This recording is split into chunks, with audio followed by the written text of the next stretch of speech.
Bonjour et merci d'être là. La première phrase, le second mot de ce 5e livre que nous entamons ce Shabbat, nous invite à admirer le parcours de Moshe Rabbeinu, notre maître. Debout devant le buisson ardent, dans le livre de Shemot, il avait dit à Hachem « Lo ish devarim anochi » je ne suis pas un homme de parole. Et voilà qu'il ouvre le 5e livre par « Elea devarim asher diber Moshe el kol Israël » voici les paroles qu'avait parlé Moshe à tout Israël. Et le livre de Devarim peut être lu et compris comme une suite de 3 discours. Le premier, jusqu'au chapitre 5, c'est le regard d'analyse de Moshe Rabbeinu sur les événements mentionnés jusqu'ici dans la Torah. À partir de la répétition des 10 paroles et jusqu'au 27e chapitre, une présentation des lois, des mitzvot, reformulées ou toutes neuves, et particulièrement celle qui construit le quotidien du peuple juif entrant en Eretz Israël. Et puis le 3e discours, reconfirmant la brite, l'alliance avec le Créateur. La lecture des 5 premiers versets du Parashat Devarim, du livre de Devarim, nous le confirme. Nous lisons Hadevarim, les paroles, Diber Moshe, à 2 reprises, Moshe a parlé. Ho'il Moshe be'eret haTorah azot, les morts. Moshe a, comme une citerne, des paroles de Torah qui étanchent notre soif. Moshe Rabbeinu va dire, be'eret haTorah, il va expliquer, et le verset se termine par les morts, pour dire.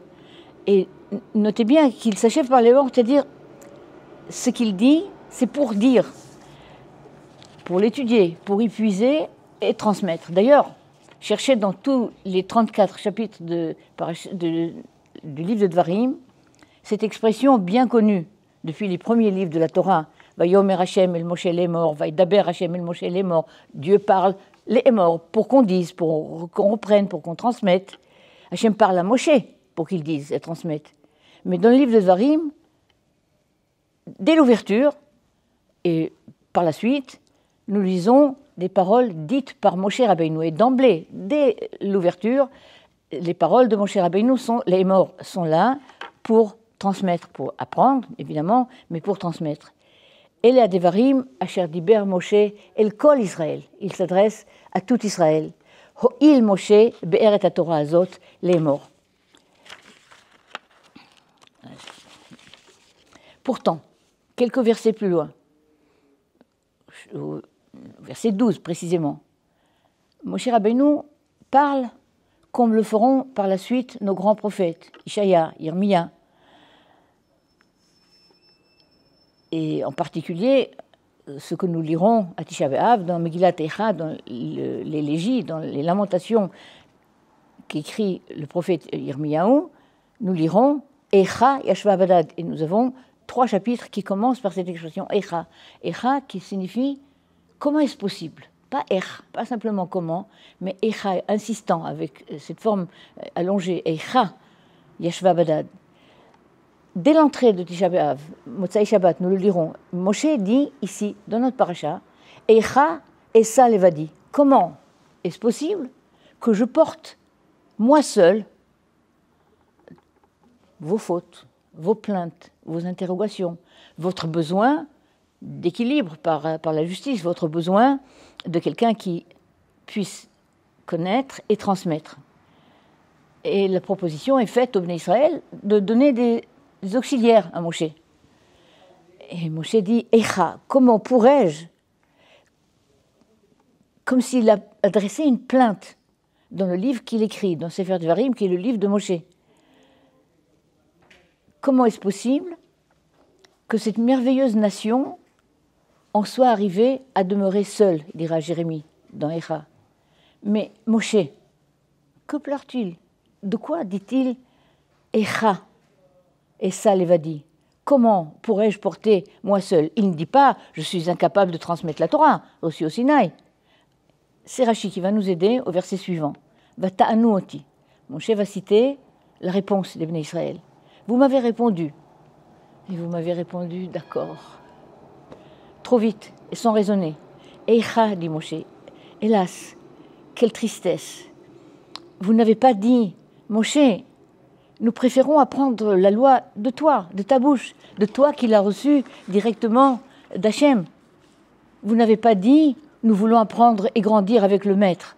Vous avez dit, précise Rashi, au nom du Midrash, et peut-être une justice de proximité, un tribunal avec des gens plus proches, peut-être arriverons-nous à le soudoyer, peut-être arriverons-nous à l'orienter à notre façon. Alors Moshe, 40 ans après, dit « Echa ». Comment est-ce possible? Comment n'avez-vous pas pu penser? Pourquoi vous n'avez pas dit? Pourquoi vous n'avez pas souhaité grandir? Ce raté-là, Moshe Rabbeinu le dit tristement. Et d'ailleurs, dans certaines synagogues, on lit ce verset-là avec la cantillation de Echa. On va dire, Shabbat, matin, quand on lira la Torah, on dira Echa Esa Levadi, avec les théamim, avec les cantillations de la Megillah d'Echa. Mais posons-nous la question, comment Moshe a-t-il eu l'inspiration? Pourquoi n'a-t-il pas dit Er? Comment se fait-il? Pourquoi dit-il Echa? Le Midrash nous dit qu'il imite Hachem lui-même. Le Echa, le comment est-ce possible de Moshe, est une reprise de la question posée par Akadosh Baruch Hu à Adam Arishon après la faute. Hachem, lui aussi, il est dans la kina, il est dans la lamentation, dans l'élégie. Alors qu'il interroge Adam, il lui dit « Ayeka, où es-tu » Non, pas où es-tu. Où en es-tu? Comment est-ce possible, Adam, d'avoir manqué l'occasion d'accomplir l'unique mitzvah concernant l'arbre du jardin? Et cette question-là, nous voudrions nous la poser, nous devrions nous la poser nous-mêmes. Adam a été exilé par la suite à cause de sa faute. Il a été exilé après sa faute. Ce n'est pas Hachem qui est mis en cause. Ce n'est pas Hachem qui exile Adam. C'est la faute qui exile Adam. C'est la faute d'Adam qui va l'entraîner dans cette conséquence-là. Et nous avons été exilés, et ce que nous pleurons à Tisha B'Av, nous avons été exilés, non pas par Titus, nous avons été exilés par nos propres erreurs, par nos propres ratés. Et reposons-nous la question, pourquoi Moshe n'a-t-il pas réagi? Pourquoi n'a-t-il pas répondu aux hommes de la génération de la première année? Pourquoi a-t-il attendu la 40e année pour le dire devant cette génération qui, elle, va entrer en Eretz Israël?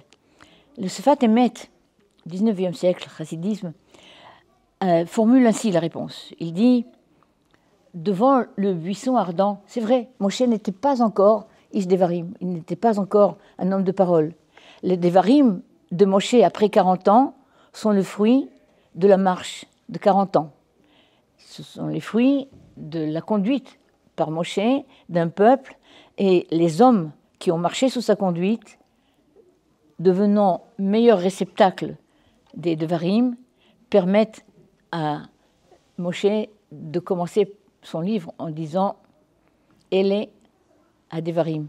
Pas « Ve'ele », pas « voici à la suite de ce qui est précédé encore des paroles », c'est pas « Ve'ele », mais « Ele », c'est quelque chose de neuf. Cette génération qui va entrer en Eretz Israël, sans Moshe, a affiné la capacité à écouter le message de la Torah. Ils sont prêts à entrer en Eretz Israël. Et nous pourrions dire, ayant appris à pleurer le raté, ayant appris à dire « Echa, comment est-ce possible? Comment sommes-nous arrivés jusque-là » Nous avons aussi amélioré notre capacité à nous réjouir de la reconstruction.